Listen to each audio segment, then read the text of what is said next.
¿Qué tal, gente? ¿Cómo les va? Bueno, espero que muy bien.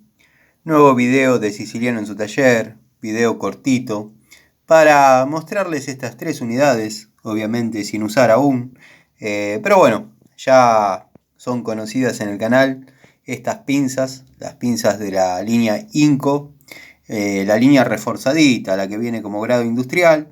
Bueno, el único secreto es que son de cromo, la línea más livianita por ahí es de acero.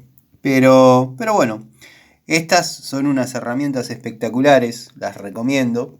Ya vamos a describirlas.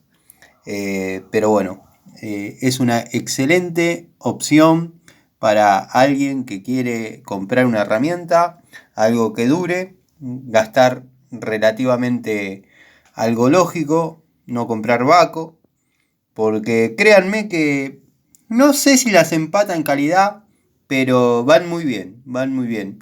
El alicate, el perno, está muy cerca del filo, el perno central está muy cerca del filo, lo que por ahí lo convierte en alta palanca, si bien no viene con esa descripción, pero corta muy bien.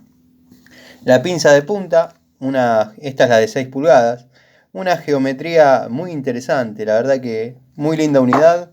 Tengo la de 8 y tengo el alicate que llaman para cortar cuerdas de piano o alicate de piano. Yo lo llamo alicate para cables más gruesos. Las recomiendo, la verdad, o las sugiero. A mí me han dado muy buen resultado.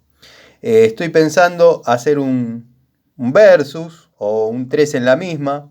Me está costando seleccionar los rivales. No quiero hacer la clásica total, Inco en top. Eso sería un videito comparativo.